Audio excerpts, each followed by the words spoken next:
going on, everyone, and welcome back to another episode of the Squawk and C's podcast, the podcast that just got a haircut today. My name is Kyle or Koopa, and I am one of your talking heads in the Squawk and C's podcast. For each week, we are two very unaccomplished guys talking about Pokemon TCG.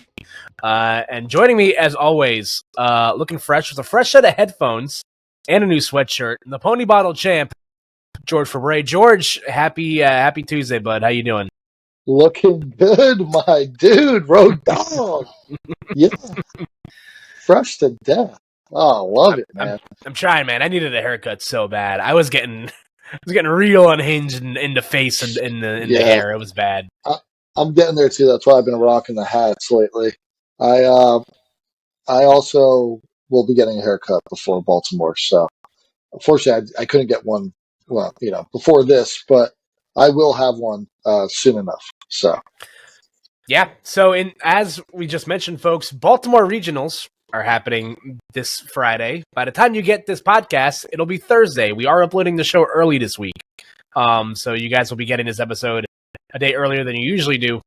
And we're going to talk about the Baltimore Regionals, our thoughts on what the field is going to shape up to be, what cards are going to be hot, what decks are going to be hot, what's going to flop. We can talk about all that stuff here and there. And then, of course, we have a fun edition of Squawk or C's. And this week, George is going to be asking me the questions, so it's going to be a fun one. And we got a little bit more of some programming notes as well. But I'll start this week as I do with every week, George. George, we talked a little bit off stream about it, but how you doing? How have things been since the last time I saw you, which was last Wednesday? I guess because we know that we're going to Baltimore and we have a trip planned. I am just dragging along with work this week. Today was a brutal day just for other reasons. When you're in customer service, it gets tough, in sales. But not even be said, I texted the group chat today. I was like, can't believe it's only 2:30. I did so much today before 2:30. I couldn't believe that. I also didn't have coffee today. I think that was a big mistake on my end. Oh. How was your day, pal? It's not bad. It wasn't bad. I had to go into work early today because I was opening up for my boss because he had a doctor's appointment. So, I've been running on low gas. I had 2 cups of coffee today, which is a lot for me now. I'm doing okay. I was able to squeeze in a haircut today because I'm very busy the rest of the week. I have, I am someone that likes to pack either the week leading up to something or 24 hours before I'm supposed to go somewhere. So I'm just kind of gradually getting all my ducks in a row, making sure I've triple packed everything that I need for the actual tournament. But I agree. The week leading up to these things, it just drags. Anytime I'm traveling somewhere, or I'm looking forward to something. The week leading up feels like it's going to take several years to actually conclude. But yeah, it's been a fun old week. We are still continuing our journey in trying to iron out these deck lists we're going to end up playing, and we did so by playing dominoes at your house this Friday. So yeah, dominoes and unstable unicorns. How good is unstable unicorns? It's pretty gas. That game, man. I'll tell you what. Whoever created that game, pure genius. Pure genius. I could never. But we also had a cup this weekend. Talk about it. How'd it go? Yeah, so actually 3 people that are going to be staying with us in Baltimore hit top cut at the FTG September Cup, which, if you're not from New Jersey, there's really 2 major stores, especially in northern New Jersey, that a lot of players say, hey, this is where you go if you want to play some of the top players in New Jersey. And FTG is one of them. Highlander's another. We're lucky to call those both our home stores, so we're very lucky there. But yeah, I don't want to leak any of the decks because I'm sure they're going to be playing the same 60s. But shout out to Anthony coming in second. Shout out to Harrell coming in, I think he came in 5th.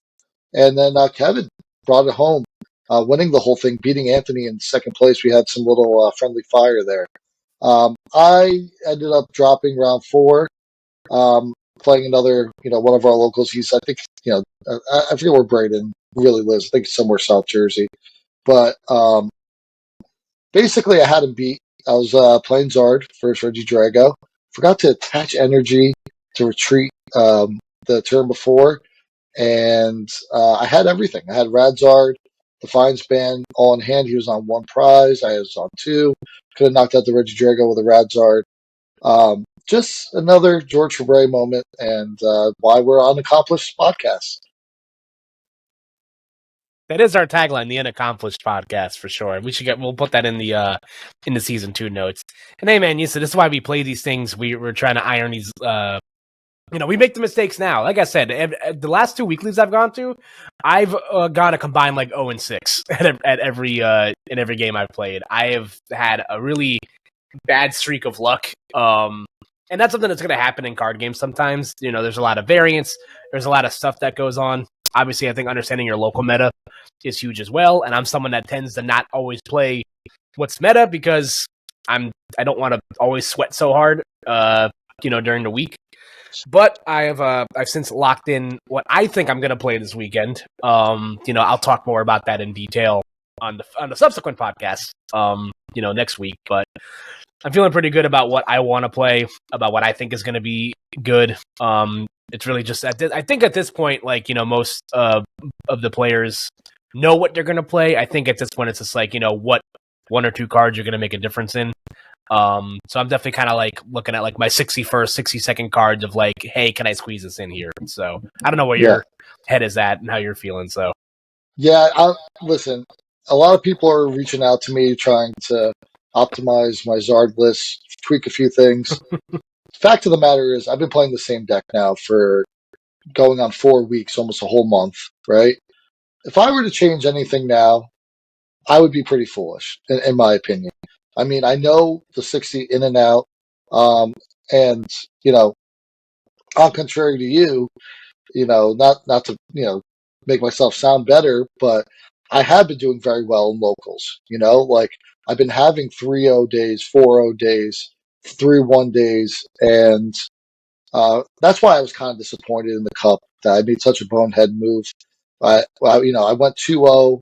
I lost to Sebastian Lachame. I believe that's how you pronounce his last name, which was a runner-up in seniors 2 years ago.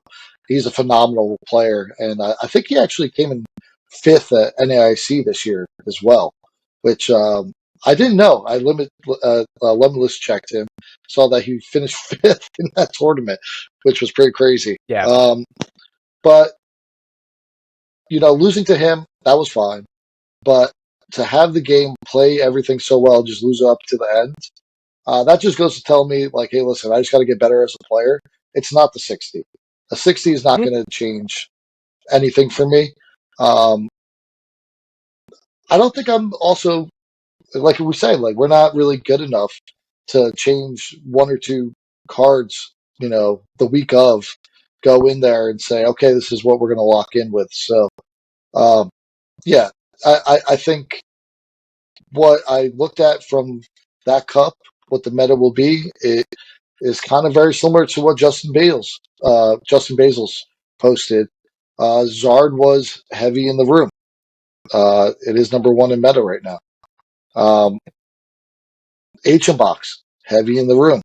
Number 2 in the meta right now. Reggie Drago, heavy in the room. Number 3 in the meta, And those were really the top 3 decks. We saw a few other, kind of cute decks that did really well in the top cut in that tournament. But for the most part, I think going into Baltimore, that's what you can expect. Zard, Ancient Box, and Drago. Yeah, we'll go into more detail about all of that later because I do think for anyone that doesn't follow Justin Basil, on the various social medias, Justin's a great resource to use. Whether it's for looking at proxies or looking at stuff ahead, that's probably going to anticipate it to be good. But also just in keeping up with what is popular, in the hemisphere right now, like you mentioned.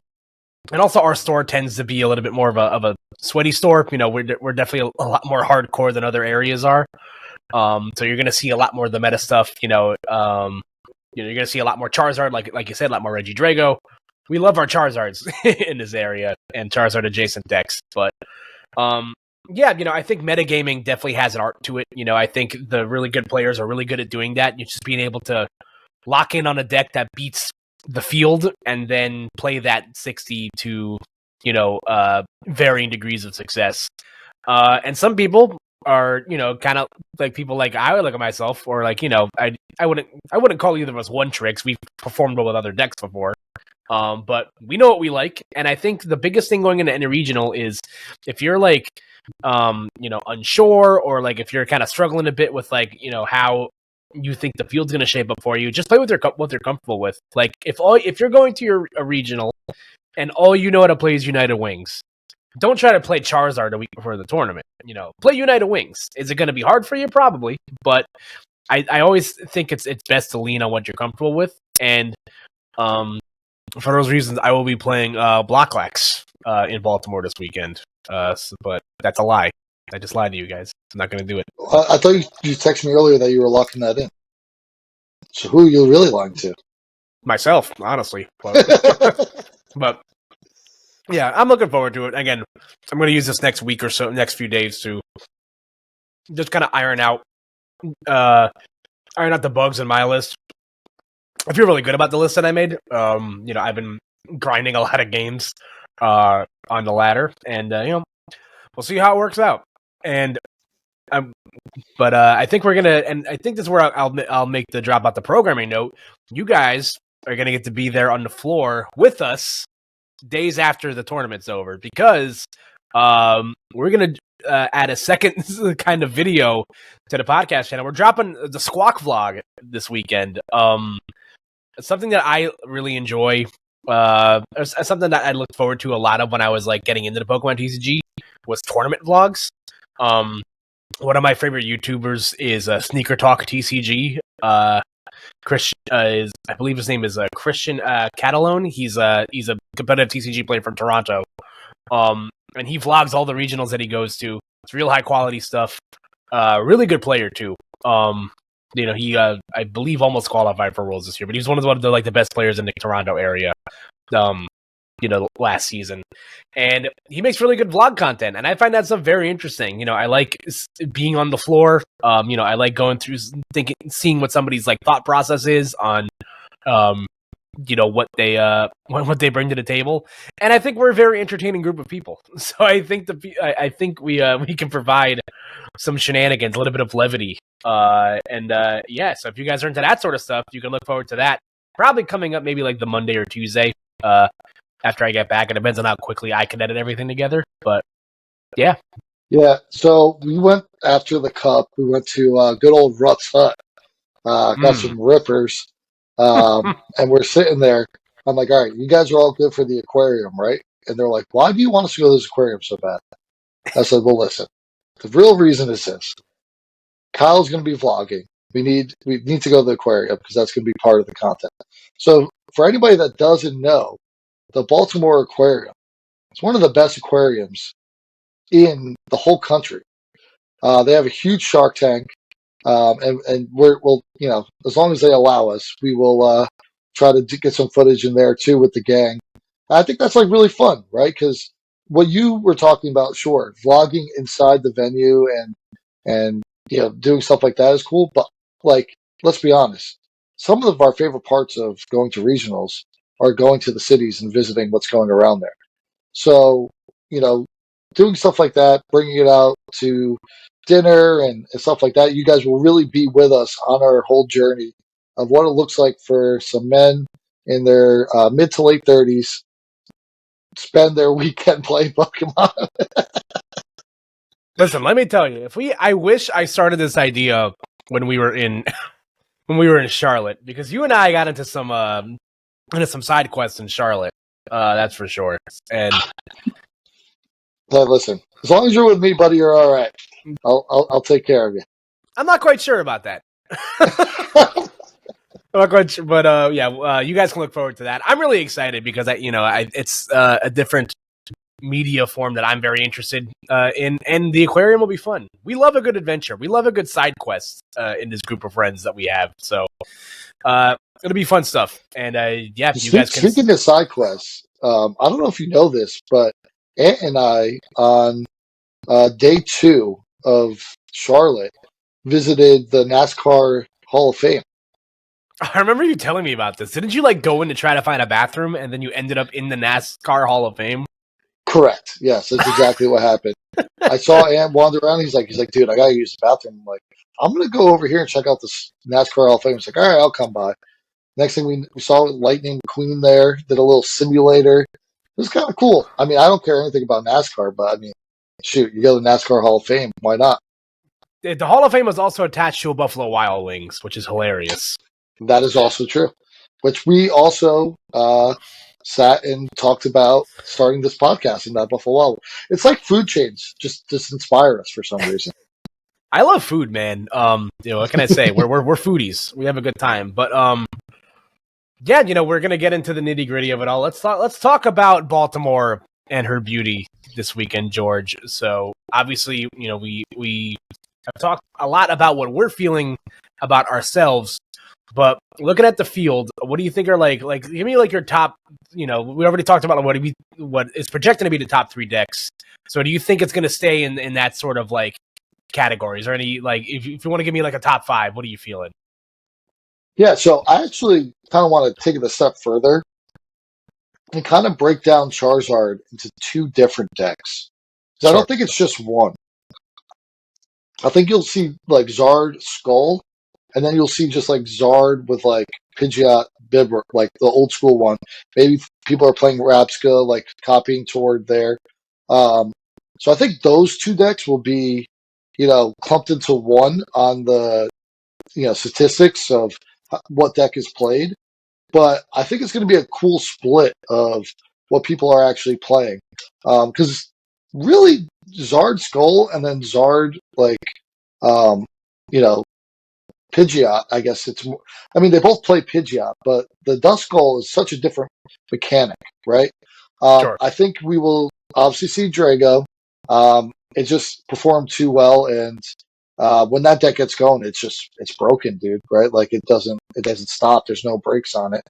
HM Box, obviously, I mentioned that too, but a couple of surprises that I think you'll see. I think you'll see a few Roaring Moons. I think you'll see a few Gardevoirs with the neutralization zone. Um, and honestly, one really bad one that I don't want to see, but I keep running into it on the ladder, and I'm like, if these people play this jank, they're absolutely out of their mind. But Bayonet and Espathra. I really think Oh. that's I think it's kind of a thing right now. It's kind of like super annoying. You need more energy on it to attack Espathra, and then they're just hand locking, item locking you with Banette the entire time. Um, the Zard matchup is not fun. And I can imagine that it's not fun for Reggie Drago either because they're not going to be able to use Earthen Vessel.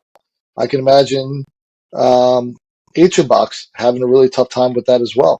You know, um, so that deck, I like. Don't be surprised if you see that on stream because it's a very silly looking deck, but it's actually kind of powerful. So Yeah, it's definitely a fun play, I'm sure. That deck has been everywhere in the ladder.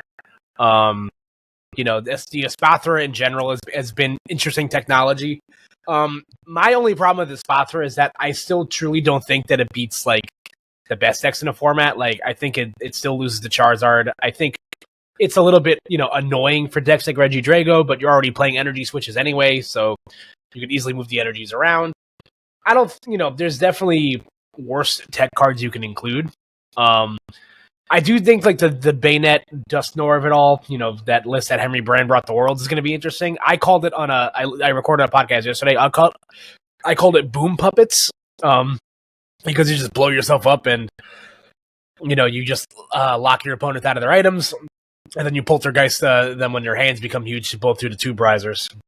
So I think that's going to be popular. How good it'll be, that's a different story, because trying to, anticipate the metagame for something like this is hard because, it's hard to use worlds as like a sort of template, because everything is going to be like hyper focused around one archetype. You're going to get a lot more people at regionals that are just going to play their favorite deck. They're going to play Palafine EX. They're going to play, something that's not necessarily a meta deck because they just want to, they're just there for the vibes. So, I think you also see a lot of Roaring Moon, right? Yes. That's not going to go away. You're going to see a lot of Miraidon, like at the tables. See Lugia, like all the usual suspects will be there. But I just think there is a couple, like those decks I mentioned before, are positioned pretty well. And the thing about Espathra EX, with Bayonet, it's very Ironthorn-esque where it's, disruptive. And if you look at kind of this format in general, there's a lot of cards in there that are very disruptive. The game is kind of moving to this disruption era where, back in Sword and Shield, we had Marnie. That was like your biggest disruption. There wasn't really anything else out there. Then we saw Snorlax Stall come out. Can't really play the game, right? Then we saw Iron Thorns EX. Can't really play the game. It looks like the meta is moving in a way where they want people just to get shut down and not play such greedy lists. So as much as people are talking about Charizard being a deck that's going to outlast and Stellar Crown be something that, is going to get better, I don't know. I could see something else happening where these greedy decks, these turbo decks, are going to get kind of put in their place. It's certainly, yeah. I think next format we're going to see maybe some aspects of that slow down a little bit, but then you have cards like Briar that are going to naturally like speed the game up a little bit. But I do think, the turbo decks are not a bad call. If you had to like power rank, 1 through 3, the big turbo decks right now, like if you were if you were going to lock in one of these decks, in what order would you be inclined to play them in? Yeah, so I'd say Miraidon's probably 3. Bolt probably 2, and then Moon 1. Yeah, that's about where I would land with it too. All those decks have their strengths, and they're definitely going to be played because they're fast and they've proven to be very effective. I just think I don't like the randomness of Miraidon. The RNG heaviness of it can be very tough. Your resources feel a little unstable, and if you're not hitting those energies off generators, you're kind of spinning your wheels a bit. I think Bolt might probably be a worse play. I just think, given the traction that Ancient Box and Charizard are getting, I don't think it bodes well for people that are playing Bolt because you're just going to get outpaced at the end of the game. People are going to play it because, again, it is very effective. There is technology that people are trying to kind of mitigate those problems. And Roaring Moon has its issues too, in the sake that's like, looking at the decks that it loses to are still going to be very popular decks. If you don't punch Lugia in the face immediately, I think you lose to Lugia. Your Charizard matchup isn't great, especially given the technology that Charizard's playing. You're seeing things like Hero's Cape thrown in there, Mist Energy. So it takes the X factor of that deck and being able to just punch to Charizard. It kind of takes some of the magic out of that a bit. But you do have a little bit more of a better foundation because of how you have a little bit more reliability in your engine to move your energies around. So I think I would probably be a little bit higher on my Miraidon and be a little bit lower on Bolt. But I do think that Roaring Moon, if somebody's going to get the right bracket to where they're going to go on a crazy run. So, and that's it. If you get the right matchups for Moon, you're basically unstoppable, right? If you run into a ton of Ancient Box with Roaring Moon, you're going to have a bad day. It's just what it is. I got a question for you. I just thought of this. I want you to answer this. You're always asking me questions. I'm going to ask you one, buddy. What card will be more played? Radiant Greninja or Pheasant Deputy EX? That's tough, man. I got to go with Fez because looking at, like you mentioned before about disruption being a big factor in metagames past. Late game disruption was detrimental to a lot of decks. So many of these decks are playing Pheasantipity because it slots so easily into your game plan. You're already decks that are already playing bench sitters are going to play bench sitters. You're seeing it in Charizard. You're seeing it. You're seeing it in a lot of these. It's being played in a lot of stuff right now. So I think that solves a lot of your problems because you're going to naturally be able to draw out of these end game scenarios where in other cases you might not necessarily be able to. I'm thinking back to when I, twice in the last, local league I went to, I Roxanne my opponent and took a knockout twice, and I was one turn away from winning the game, and then my opponents were able to draw out of, the Roxanne thanks to Fez, because I had to attack the thing in front of me, I couldn't attack the Fez. And also something that's underrated about the card is that in certain instances, it can be an attacker. It takes colorless energy. So it slots into a lot of decks very nicely. It is something you can use to, get something stuck in the active and poke around at somebody's bench. Set up some math for some bigger KOs. And Greninja is really only playable in like a couple of deck archetypes. It's going to get played in Ancient Box, but it's not going to be an offensive attacker. It's only really an offensive threat right now in something like Goldengo because Lost Box has kind of like fallen by the wayside. So I'd say in terms of just like raw playability, the long answer for that is Fezandipity. That card is busted. You bring up Lost Box, and I will say there is one Lost Box archetype right now that I think will be seen, and that's Sablezard. Yeah, I agree. I think it will be there. Maybe playing the Duskulls too. I've seen some lists like that. But I'm going to tie that all in, and I think Duskull might actually be one of the top played cards as well this weekend because everybody's trying to fit it at least a 1-1-1 line one way or another in a lot of decks right now.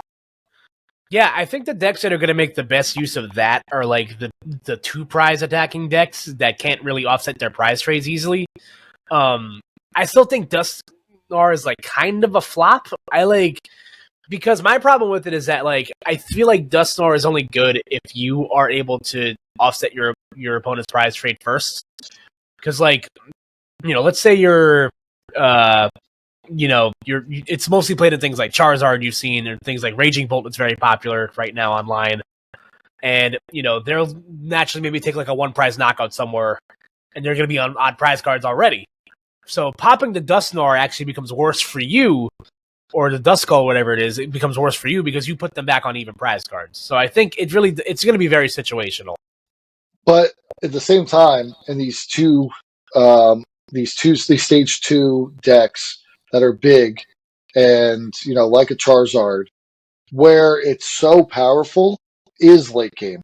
Because if they need 2 prizes to knock you out, and they're like, okay, I took 2 prizes last, now you got to go on Wizard, you can't knock me out.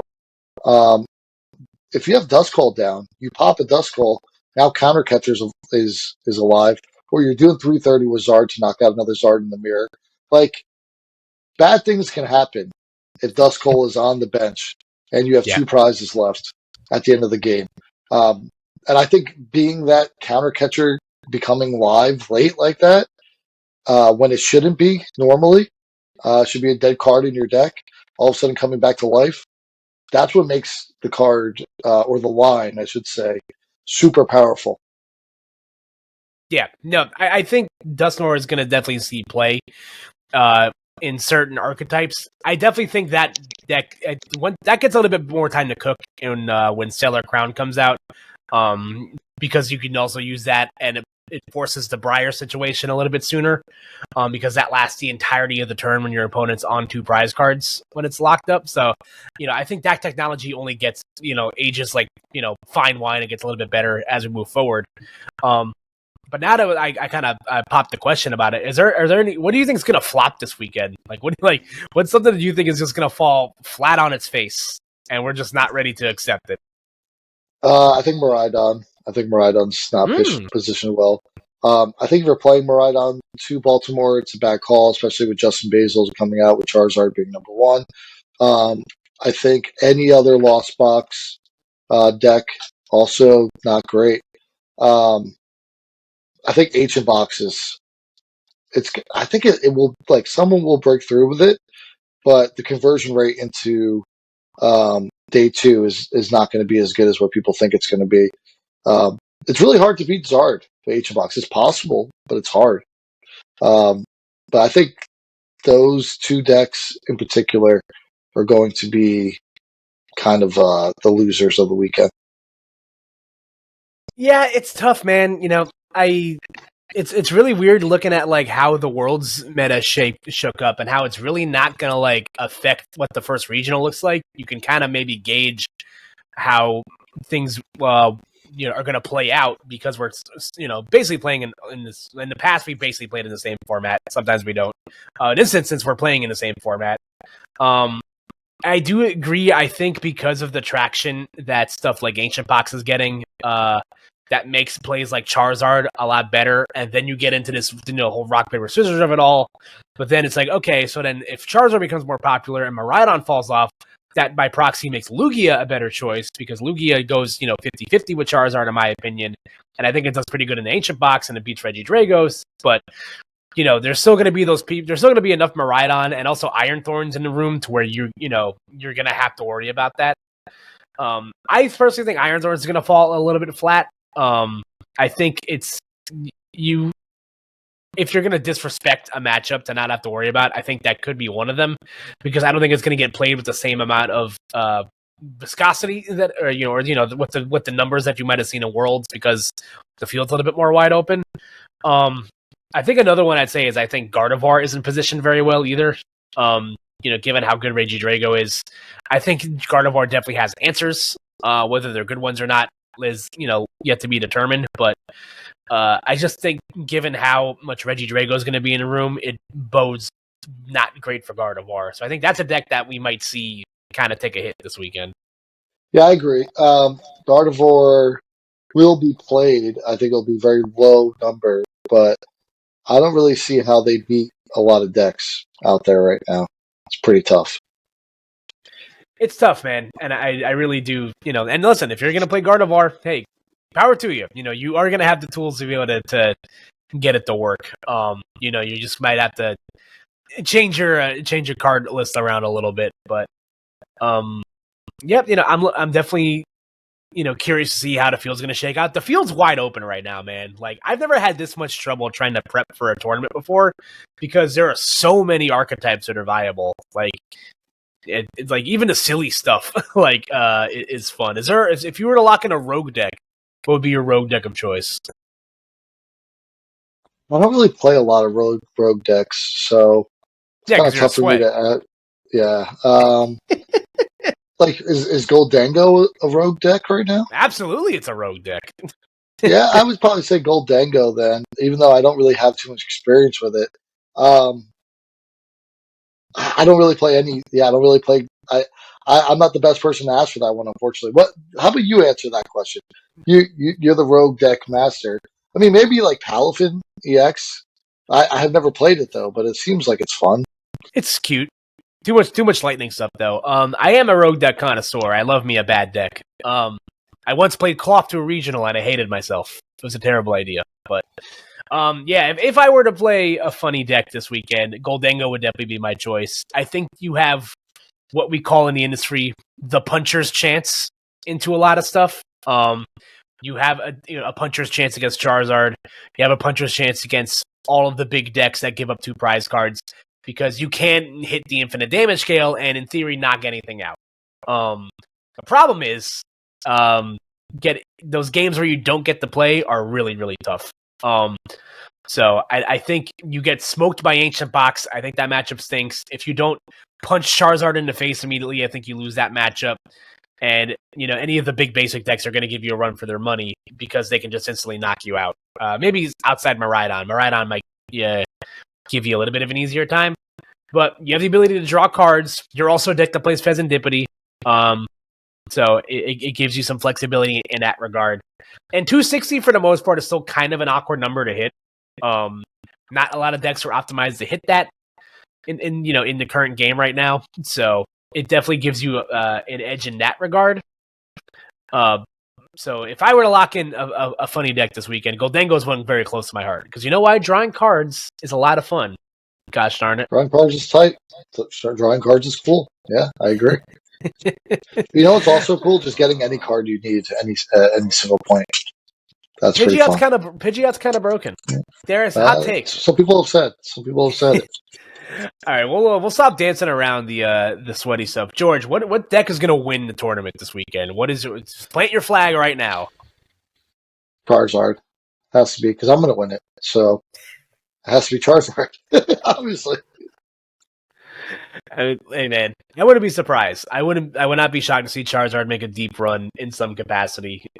People forget Tord got to his winning at Worlds. He finished in 10th place, so we could have easily seen a Charizard there. Granted, that's it's a very Tord Reckless Charizard list. Very thin lines of everything, and you're just basically punching with Charizard the whole time. So, but I think that deck's going to show up in droves. Again, I think the problem for those decks that might have kept Charizard, policed a bit is that the decks that beat those decks gain a lot of traction. I think they just got a little hot too fast, so people are going to have time to prep for that stuff. But that being said, I think this is Regidrago's time to be the bride and not the bridesmaid. We saw the raw numbers, 4 out of the top 8 decks at Worlds for Regidrago decks. That deck converted better into day 2 than it did day 1. And when you get off the ground, that deck is disgustingly good. You have answers into everything. So if I were to lock in Regidrago, I'm trying to find little 1 or 2 cards that can maybe give me the edge in the mirror. So I think given how the field is set up right now, you have good matchups into everything, and you have tech cards that make those poorer matchups a little bit more manageable for you. So if I were to plant my flag right now, I would say Regidrago gets its time to be the V-Star of the week this finally. The only problem with Regidrago is this: if Zard is going to be heavy in top cut, everybody's going to know who's playing what deck, right? You're going to know by that point. It's not going to be a secret. And if you're Zard and you choose to go first versus Regidrago, you essentially just get a free turn, right? So it's like turn 0. It's like, okay, let me set up, draw some cards, or Rotom maybe, and then, okay, you go. And you do your regular Regidrago first turn. Oh, just kidding. Now I get to go, like I'm going second, but now I can evolve, and I can do all these fun things. I could pop a Duskull, knock out Ogerpon. I could knock out a Regidrago V if you only get 1 down. It could get very problematic fast for Regidrago if the Zard player knows that's what they're playing. Going into the tournament, though, Zard player is never going to pick first for the most part. You're probably going to blind second, and you have an advantage there. But you can absolutely, lose the first game, go first with Zard, win it, and it's not like Regidrago is impossible to beat with Zard. So you can win a game 3 scenario, or possibly just go to a tie if you go 1-1. So that's one only thing about Regidrago. I think it will do well too, though. I'm with you. I don't know if it wins the whole thing. That's why I'm still sticking with my guns with Zard. I would love to see just like the raw data of this, because like V-Star decks are decks that want to go first because they have these insane attacks that if you evolve and use your V-Star powers, you put yourself in really good position to win the game. And like certain V-Star decks like definitely do, can manage going second. Like Lugia, you're not like your win percentage doesn't drop a whole lot if you go second versus if you go first. Regidrago feels like if you're going second with that deck and your opponent does like the bare minimum to set up, you are if you good luck, because you have these awkward energy costs you have to adjust for. You have these big bench hitters you're forced to play, because it helps. It's part of your engine. So that deck is just like it's very Dr. Jekyll and Mr. Hyde with like how it sets up. Well, I think Lugia could survive out of all the other V-Star decks with that because they have Read the Wind. And if you have Archeops in your hands, you could get rid of Archeops and then draw 3 cards, which is basically like doing the best thing that, like even like Zard would want to do with Rotom, draw 3 cards. Then you're also discarding an Archeops. So like you kind of get double the pleasure with that one. Like Regidrago, if they go second, it's I dare a Regidrago enjoyer to look me in the eye and say I'm fine going second, because I promise you that's not true. No, it's definitely a tough sell for sure. And listen, as the resident Lugia bot in our friend group, as long as you got 2 Lugias on the fields and Archeops on the discard pile, you got a chance, son. That's all you need. Or you can just be good like me and start double chops Ultra Ball in your hand every time, and then you just never lose. So broken. yeah, it's busted. Yeah. It's the stuff dreams are made of. Yeah, it's just him. Yeah, I am him for sure. Yeah, is there anything else about the tournament you want to talk on? Previewing Baltimore. Honestly, no. I feel like in the podcast we've kind of talked a lot about it. What we could think. Obviously, our opinions have changed a little bit. The different variants week to week. I think we're at a point now where we can only guess, right? Yep. And take our best guess at it. There's going to be a winner that they're going to guess right. And we're going to look at that person like, wow, you are much smarter than all of us. But quite frankly, I think they probably just got luckier than all of us. And that's kind of the game of Pokemon. Yeah, I think we've hyperanalyzed this a lot the last couple of weeks. We like in our testing group, people that are going, I think we all feel very comfortable about what we're going to end up playing. And again, it's just a matter of just, hey, seeing if the cards, no pun intended, to kind of fall our way. And all we can do is our best. That's all we can do. So, well, the real question is, are we frauds? Since neither of us are probably going to play Squawkabilly EX. Yes, 100% we are. Big time frauds. Man, I thought about playing it in the deck that I'm playing, but I instead opted to play a much more consistent, less frills, less filler, more, grass-fed, deck. And I'll talk more about that, a little bit later, because I always hold the right to change my mind whenever I want, because I don't know what I'm going to do. That is true. Yeah. Because Jockin' and Squawkin'. Jock and Squawk does go crazy. Yeah. It is the stuff that dreams are made of. Jock with it, Squawk with it, Jock with it. All right, sorry. I can't wait to spend several hours in a car with you over the course of this weekend. It's going to be fun. We haven't road trip together to a regional before. This is going to be our first time. No, we road trip to a cup in Philly with Brad Brown. But no, we never did. Do you think it's going to actually be fun, or do you think you're going to want to kill me by the time it's over? I think it's going to be both. Truthfully, okay, yeah, that's fair. No, it's all fair. I mean, listen, I'm fun up until a certain point, and then it's like, okay, I've had enough of my George quota for the day. I think I had enough of this. Let's put him to bed and lock him in a cage and forget he's there for a little bit. As we put it, quiet hours. So yeah. I have been putting quiet hours before too. So in Orlando. God bless him. What a time. But I think that moves us into our last segment of the night, George. It's this week's edition. Real quick. Let me ask you this. Yeah. On the way down, I posted something on Twitter. What other podcasts can we listen to leading up to the regional? Obviously, we're podcasters now. There's a lot of great podcasts out there. We got to support of the podcast community. What are some other podcasts after you're done listening to Squawk and Seas they should also be listening to? Well, I hope you're listening to these podcasts first, because if you're listening to us first, you're either one of our friends or you're crazy, truthfully. Yes. I listen to a lot of Pokemon TCG podcasts. It's podcasts are some of my favorite mediums to consume information, because I'm in the car a lot. So my go-tos, I love, the Uncommon Energy podcast. I think Chip and Azul do a great job. They're both, high-level players and significantly smarter than we are. So, I love listening to their stuff. I am a huge fan of the Tag Team podcasts. I'm a big fan of what Andrew Mahone, Riley Holbert, and newly minted New Jersey and JW Krewall. We can claim him now. But I'm a fan of what their dynamic and their takes in the game too. They've all been playing the game for a long time. They're each regional champions, and so again, much smarter than we are. What about Lake of Rage? Yeah, Mellow. Yeah, Mellow underscore Magikarp. As he puts it. I think Kevin puts on a great show as well. I listen to his podcast every week. One of my favorite ones I've been listening to in terms of Pokemon content. Joe Bernard and the EU casters. Yeah, you told me about this.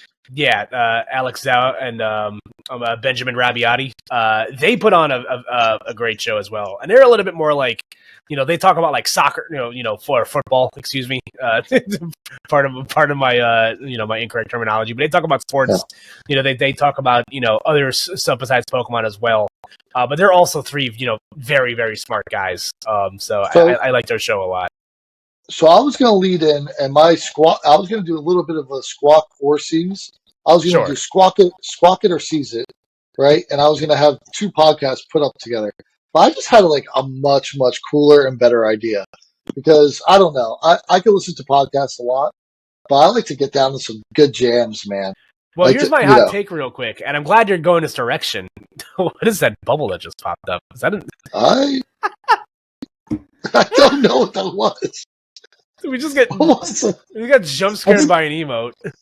I think Riverside just really liked what I said there. That was funny. They just gave me a thumbs up. So like my hot take is that like I like podcasts. I don't like to listen to podcasts in the car with other people. You know what I'm saying? Like I feel like it's because like I feel like everyone has very different tastes when it comes to podcasts they like. And I feel like that's something I like can jam out to on my own when I'm like in the car by myself for several hours versus when I'm in the car with other people. But I love a good road trip song, so I do like your idea of for this. And you're going to be asking me the questions this week for a change. So the turns have tabled. Oh no, your mic's muted. Sorry. I have a list here, right?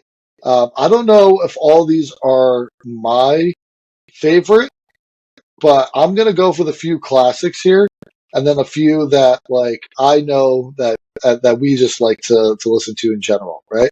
Yeah. So let's start off with the number one on this list. Is "Take Me Home, Country Roads" by John Denver. God rest his soul, John Denver. This is a tough one. I personally like this song. I grew up listening to a lot of older music than what a person my age should have grown up listening to. But my parents were hippies, so I listened to a lot of folky adjacent music. But I am gonna seize this because I don't think John Denver is everybody's cup of tea. I like the song personally, but for a road trip, for the sake, I'm going to seize "Take Me Home, Country Roads." Season Country Road, West Virginia Mountaineers Pride. That is that's a little shocking. I think that song translates better in a bar than it does in a car, personally. Okay. Being that we're Jersey guys, I got to go to a legend here, Bruce Springsteen, "Born to Run." Oh, I'm squawking the boss, bro. Absolutely. Got us. Now, personally, I'm much more of a Bon Jovi fan in terms of where I plant my flag in terms of New Jersey-based, rock musicians that I align with. But I love Bruce. And "Born to Run" is a great song. To hear on the roads. I'm squawking that for sure. That's a pretty no-brainer there. One more oldie one, and then we'll go into some newer stuff here. This one, I'd be squawking this one, so I'm hoping you're on the same page here. But "Paradise by the Dashboard Light," Meatloaf. I'm squawking that. That song rules. The song's awesome. It's such a good song. What's it gonna be, boy? Yes. I'm gonna have you curate the playlist for us to drive down to. So you definitely put that one on there. Yeah, that was a great one. Another great road trip song, "Life is a Highway" by Rascal Flatts. Okay. I'm squawking this. I unironically love this song. This song is a total banger. I low-key like the car movies. I know that it's like I know those movies get a lot of flack because in terms of just like the catalog of Pixar films, it's definitely like it's like not the whole Pixar formula the whole time, but I think that song bangs. I'm not a huge country guy, but I love Rascal Flatts, so I'm squawking that song. Absolutely. Let's see here. I'm pulling up one other list here. Here's one. Here's a great one. Still kind of like in the newer like 2000s. Hey Ya by Outkast. Oh, I'm squawking. Oh yeah, I love Outkast. There's my roommate who I travel with sometimes for various things. We're both big Outkast people. I don't think Hey Ya is going to be the first song I go to, but I will listen to it at some point. So I'm not going to seize it, but I love Outkast, so that's definitely on the list. All right, all right. What about like some um, kind of funkier stuff? Eve and Gwen Stefani, "Let Me Blow Your Mind." That's a good song. In terms of just like funkier stuff, like I definitely enjoy like some. I like a little bit of jazz. I like horns. Some of my favorite bands that I listen to are all like play with like 8-piece bands and they're a little bit more funky. I'm gonna seize this song though. This isn't my first Gwen Stefani song that I'll usually I'll opt to. So love it, but I'm seizing it. What would be your first Gwen Stefani then? Oh, that's a tough one, man. I mean, does No Doubt count? Because I love No Doubt. Yeah, No Doubt counts. No Doubt counts. Tragic, like the entirety of Tragic Kingdom is like one of my favorite albums of all time. So like, I Don't Speak. That song's a banger. Don't Speak, that song. I absolutely love that song. So I'm going to give you one more here. Miley Cyrus, Came in Like a Wrecking Ball.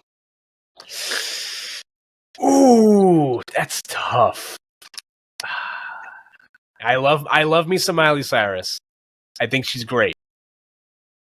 However, I'm going to seize this because this is not a song I put on in the car when I listen to Miley Cyrus.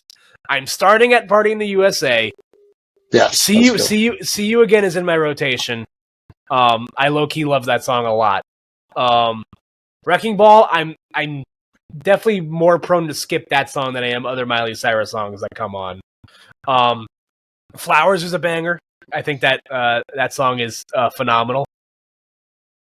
So, but in terms of just like Wrecking Ball as a song, as a concept, I'm seizing it.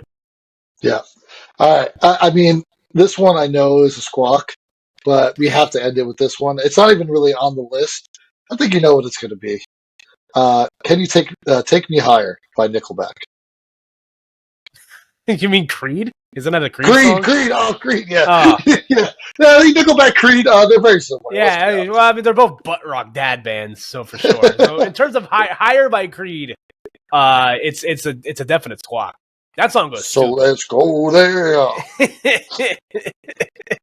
I like. Listen, I cannot deny the memes are funny, and I think Creed is very, very entertaining. So those songs that are good are very good. I love me some butt rock. I like some Nickelback songs. They're not my favorite. Hoobastank. That's a fun one. I'm actually pretty embarrassed. I just got Creed and Nickelback mixed up there. We might have to kick you off the podcast now. I don't know. Yeah, I like pretty much just listen to rap and like reggaeton. So that's a kind of me problem. You're not just going to listen to the Talking Heads the whole way down? Oh, you know what? If Anthony was in the car, did you know Anthony's a huge Talking Heads fan? I did know that. That's why I brought it up. That's wow! You're good, man. You're good. But I mean, hey, I think that was a great way to squawk it or seize it right there for your debut there. I'm glad that we didn't just only get my takes on that one.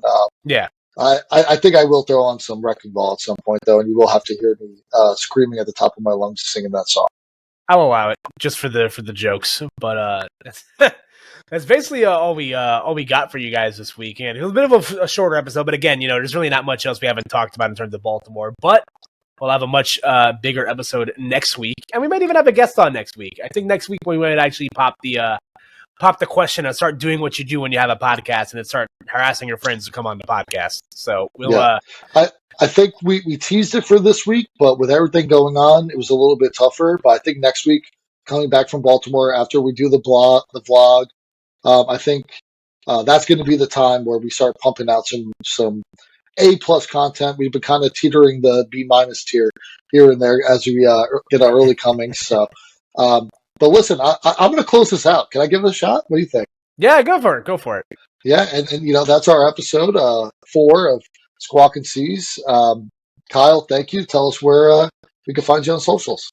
Yeah, if you guys want to keep up with me, I'm at Koopa NJ across the platforms. Again, I will be at Baltimore, so if you're listening to this and you're feeling inclined to do so, come say hi. I'm gonna be wearing my TSS jersey because I'm repping the team this weekend. If you guys want to hear more of me, by the time you guys get this podcast, my other podcast, Cooped Up, my pop culture podcast, the new episode will have gone up. I sat down with Pokemon commentator Jeremy Jallin this week, and we talked about, very commentator specific, pop culture things. But Jeremy's awesome. He was a great guest.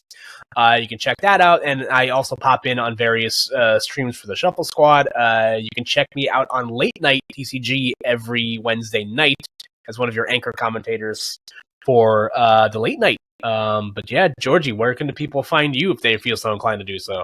Well, I'm on the X at Pony Bottle Champ, PNYPTL Champ. You can also add me on PTCGL, same username. Would love to play some people. Always want to test, especially going up to Baltimore. But yeah, that wraps it up for us. Thank you, Squawkers. Deuces. See you next week, guys.